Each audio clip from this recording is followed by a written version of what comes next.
መውደድና መታመን እኮ እንዴት ደስ ይላል። ይወልዳኔ አባዬ እኔ የምታመንለት ሰው ነው። እሱ እውነት ነው። አንተ ግን ለአባዬ ለመታመን ስትል ራስን አደጋ ላይ ጥለሃል። ታገተን ለማዳን ራስህ እስከ መታገት መድረስ ከዚህ በላይ ጀብዱ ከየት ይገኛል?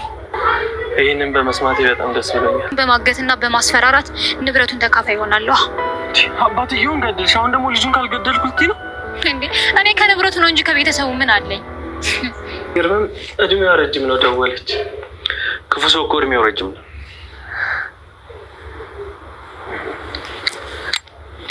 ሄሎ ዳኒ፣ ያንን ከይሲ ልጨርሰው አስቤያለሁ። አሁን ላገኝ እፈልጋለሁ። እንዴት አመሸ ጌታ? ጌታሽን ሄደሽ የምትፈልጊበት ትፈልጊያለሽ።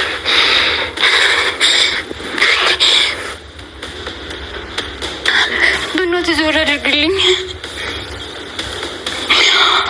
ካሌብ ቲና ላይ ሽውጥ አንስቶ ግንባሯ ላይ ደቅኖባት እሷ ፈርታና እየተንቀጠቀጠች እረሱን ነገር ዘወር አድርግልኝ እያለችው እንመለከታለን።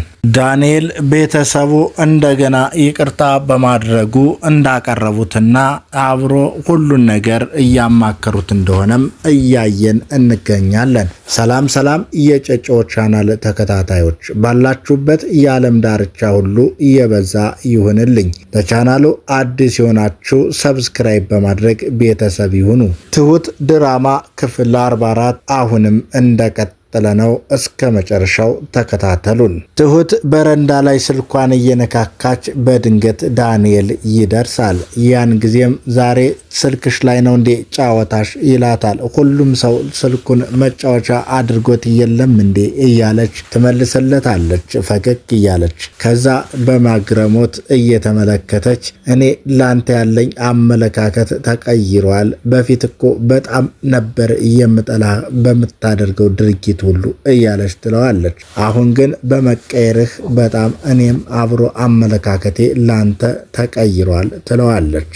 እንዴት ይላታል ዳንኤል። ያን ጊዜ ታውቃለህ አባባ የኔ ደካማ ጎን ነው። ለአባባ ያደረከው በሙሉ ለኔ እንደገና አመለካከቴ እንዲቀየር ሆኗል ትለዋለች። አዎ በብዙ በድየሻለው እያለ እሱም ይመልስላታል። ራስህን አደጋ ላይ ጥለህ የሰራው ጀብድ በጣም የሚያስመሰግነው ውለታህ አለብን ይላል። ምን ጀብድ ሰራው ብሎ እሱ ይመጻደቃል። ያን ጊዜ የታገተን ለማስለቀቅ ብለህ ራስ እስከ መታገት ድረስ ደርሰሃል እኮ። ከዚህ በላይ ምን ጀብድ አለ? እንደዚህ መባል ያስደስተኛል፣ ደስ ብሎኛል እያለ ይመልሳል ዳንኤልም። መሞገስ ትወዳለህ ልበል አለችው። መሞገሱ ደስ እንዳለው ስታየው ማን ይጠላል ብለሽ ነው እንዴ? መጥላትና መውደድ የተለያየ ነው ትለዋለች። ደግሞ ይሄ ምን ማለት ነው ይላል። አለመውደድ ማለት የሆነን ነገር ትኩረት አለመስጠት ማለት ነው። መጥላት ግን ሌላ ነገር ነው ትለዋለች። በያንችን ዝም ብሎ ከሰሙሽ ቁጭ አርገሽ ነው የምታወይኝ እያለ ይመልስላታል። ለማንኛውም የኔ ሲጠቃለል ለአባዬ ያሳየው ፍቅር ለኔም ይጨምራል፣ አመለካከቴ ይቀየራል ብላ ትመልስለታለች። አባዬም እንደዚሁ ነው ያለኝ። እንዴ የት አግኝተው ብላ በአግራሞት ትጠይቀዋለች። ተገናኝተን ነበር ብሎ ካፌ ላይ እንደተገናኙ ይነግራታል። ዳንኤልና ቲና በጎዳናው እየተንጎራደዱ በሚሄዱበት ወቅት ዳንኤል ግን አብሮ መጓዝ ያልፈለገው ለምን ካፌ ላይ ቁጭ ብለን አናወራም? ከመቼ ዕለት ወዲህ ነው ወክ የጠላው ብላ ትጠይቀዋለች። አይ እንደዛ አይደለም ለምን እንንጋተታለን ብዬ ነው ይላል። ታውቀዋል ግን ከዕለት ወደ ዕለት ባህሪክ እየተቀየረ ነው፣ አብረን መተኛትም አልቻልንም ብላ ፍቅሩ እንደጠማት ሁሉ ትነግረዋለች። ያን ጊዜ መስሎሽ ነው ይላል።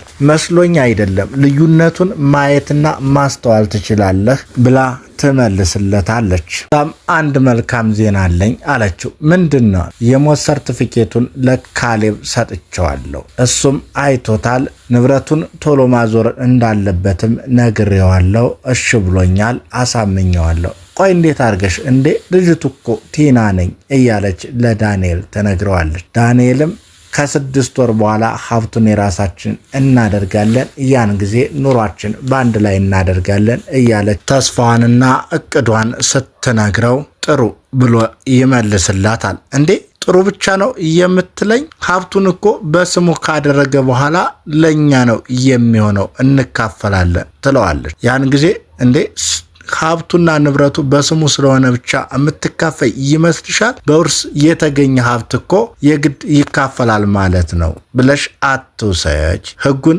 ምን ይላል ብለሽ አጥኒ እያለ ይመክራታል። ህጉ እንኳን ቢከለክለኝ ፎርጅድ አሰርቼ የሆነ መላ ፈልጌ አሳካዋለሁ እያለች ትመልስለታለች። እንዴ ቢታወቅና ፎርጅድነቱ ቢረጋገጥ ዘብጥያ እንደምንወርድ አታቂም ይላታል። እንደዛ ካልሆነ ደግሞ ልጁን አግቼ እቀበለዋለሁ ትለዋለች።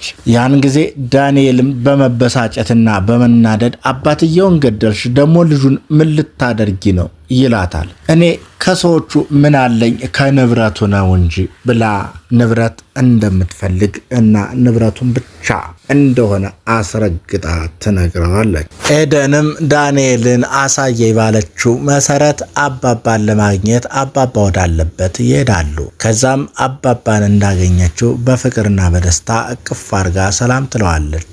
ከዛ ችግርና ሁኔታ በመውጣቱ ደስ እንዳላትም ትነግረዋለች። ከዛ አባባም እነ ዳንኤል አተረፈኝ ብሎ ምስጋና ያቀርብላቸዋል። ዳንኤልም እኔ መመስገኑ ይቅርብኝና ኤደን ያደረግኩትን ሁሉ ይቅር ብላኝ እንድትታረቀኝ አግባባይ ብሎ ይጠይቃል። ያን ጊዜ ይሄው አጠገብ አይደለች እሷኑ አትጠይቅም ብሎ አባባ አንሸራቶ ወደ ራሱ ይመልስበታል። ያን ጊዜ እሷማ እምቢ አለችኝ ብሎ ለአባባ መልስ ይሰጠዋል። አባባም እሷ ፍቃደኛ ባልሆነችበት እኔ ላግባባ አልፈልግም ብሎ መልስ ይሰጠዋል። ያን ጊዜ ኤደን አቋርጣ ግን ጤናህን እንዴት ነህ እያለች አባባን መጠየቅ ትፈልጋለች። ያን ጊዜ አባባም ደህና ነኝ እያለ ምላሹን በተራው ይሰጣታል። አባባም ግን እሷ ብቻ አይደለም የተቀየመችህ ካሌብንም አስቀይመዋል ብሎ ይለዋል። ያን ጊዜ አንገቱን ድፍት አደረገ። ኤደን ግን ድጋሚ ሰላም በመሆንህ ደስ ብሎኛል ብላ አባባን ድጋሚ አቅፋ ሰላም አለችው። ዳንኤልም ወደ ቤት እንደተመለሰ ካሌብን ያገኘውና ካሌብ ይቅርታ በድያለሁ ብሎ ይጠይቀዋል። የሰው ልጅ አውቆና በደሉን ጥፋቱን ተረድቶ ይቅርታ ከጠየቀ ይቅር ይባላል ይለዋል። ያን ጊዜ ይቅርታ አደረክልኝ አይደል ብሎ መልሶ ዳንኤል በመጠየቅ ሊያረጋግጥ ይሞክራል። ያን ጊዜ ካሌብ እንኳን እኔ ክርስቶስስ የበደሉትን የሰቀሉትን ይቅር ብሎ የለ ብሎ በወንጌል መሰል ትምህርት ይቅርታውን ይነግረዋል። ያን ጊዜ ይቅርታ ስላደረክልኝ ደስ ብሎኛል ብሎ ዳንኤልም መደሰቱን ለካሌብ ይገልጽለታል። ካሌብም ገርሞት ለትሁት ዳንኤል እኮ ይቅርታ ጠየቀኝ ብሏል። እንዴ እሱ እኮ ታሻሽሏል፣ ተመልሷል፣ ተቀይሯል ትሏል። እሱስ አዎ ቲና ናት እየባሰባት የምትሄደው ብለው ይነጋገራሉ። እሷማ አሁን ሳስበው ደብድባት እነቃት ነው የሚለኝ ብሎ ካሌብም ለትሁት ሲላት እሷን ገለህ የሆነ ችግር ውስጥ እንድትገባ ስለማልፈልግ ተዋት ብላ ትመልስለታለች እያለ እሱም ከውስጡ ንዴቱ እየገፋው እንመለከተዋለን። እሊሄና እሷ ግን የተገናኙ ጊዜ ግን አንቄ ነው ምገላት እያለ ይፈክራል። ትሁትም ወደ አባባ ሄዳ መቼ ነው ወደ ቤትህ የምትመጣው? እንግዲህ ተመለስና እያለች ትለምነዋለች። ያችን ከይሲ ሳልበቀላትማ አልመለስም፣ ከተመለስኩ በህይወት መኖሬን ታውቃለች። እናት ወቃ ናተሎ በቃ እንክብካቤ ያስፈልጋል ትላለች ትሁትም። አባባ ግን ፈቃደኛ ሆኖ መመለስ አልፈልግም፣ ጥሩ ትምህርት ልሰጣት እፈልጋለሁ እያለ አሁንም ሞቱ እንዳለ መኖሩ ሳይታወቅ እንዲቀጥል አባባ ጨዋታውን እየቀጠለ ነው። ካሌብና ዳንኤል ተስማምተው ቤት ቁጭ ብለዋል። እንደዚህ ሁኔ ተስማምተን በማየቴ ደስ ብሎኛል ይላል ዳንኤል። ያን ጊዜ ይሄንን እንድንስማማ ያደረገው አባዬ ነው፣ እሱ ነው መመስገን ያለበት ይላል ካሌብ። አዎ ለአባዬ ክብር ይገባዋል እየተባባሉ ነው። ያን ጊዜ ካሌብ ቲና አሁንም ታማክረሃለች ይለዋል። ምንም ፍንጭ ስላልሰጠዋት አዎ ታማክረኛለች እያለ ነው። በመሃል ቲና ለዳንኤል ትደውላለች። ዳንኤልም እድሜዋ ረጅም ነው ስናነሳት ደወለች ብሎ ስልኩን ላውድ እንደሆነ ይቀረብ አድርገው በጋራ እየሰሙ ያዋራታል። እሷም ደግሞ ያንን ከይሲ መግደል እፈልጋለሁ ቶሎና ብላ ዳንኤልን ትቀጥረዋለች። ሞት እንዳዘጋጀች ስትናገር ካሌብም በራሱ በጆሮው ራሱ ሰማ።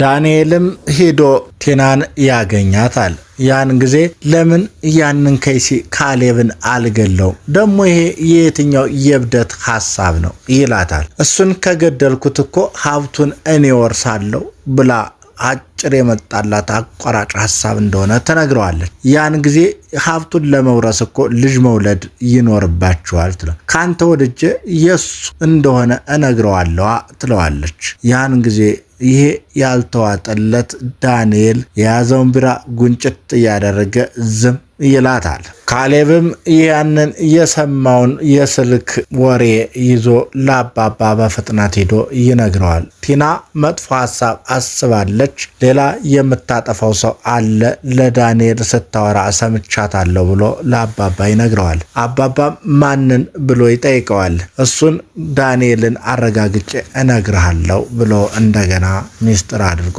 ሳይነግረው እሱ እንደሆነ ያላወቀው ይመስል ዝም አለው ለአባባ።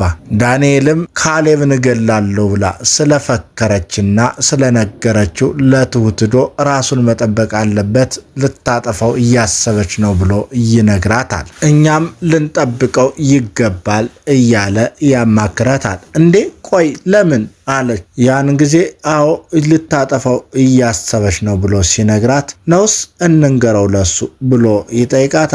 ትሁት እንዴ ከነገርነውማ እሱ ቀድሞ ይገላትና ነገር ይበላሻል እያሉ እየተመካከሩ ነው። ካሌብ ግን በራሱ የሰማውን በስልክ ስትናገር ስትዝት የሰማውን ይዞ ትሁትን ለመግደል ሽውጡን አንስቶ ይዟል። በባለፈው ለትሁት ብቸኛ የአባቴ ሚስጥር ምን እንደው ታውቂያለሽ? ምንድነው ሽውጥ እያለ እሱን ነገር አታንሳው እያለ ስትርበተበት የነበረችው ሽጉጥ ዛሬ ግን በተግባር በእጁ ይዞ ከቤቱ ነው እየተንጎራደደ እየጠበቃት ነው። ያን ጊዜ ትሁትም የኔ ፍቅር እያለች ወደ ቤት ስትመጣ ምንም እንዳልታወቀባት ገዳይ አስመስሎ አታሎ ነውና ስትጠጋው በኋላ እጁ ደብቆ ይዞት የነበረውን ሽጉጥ ላጥ አድርጎ አቀባብሎ ግንባሯ ላይ እንደደቀነባት ያን ጊዜ በቆመችበት እንደደነገጠችና እሱን ነገር ዞር አድርግልኝ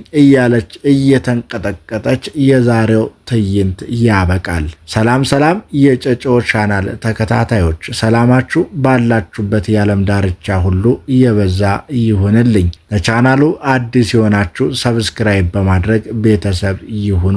በሌላ ዝግጅት እስከምንገናኝ ሰላም ቆዩን። እናመሰግናለን። ጨጨሆ ዩቲዩብ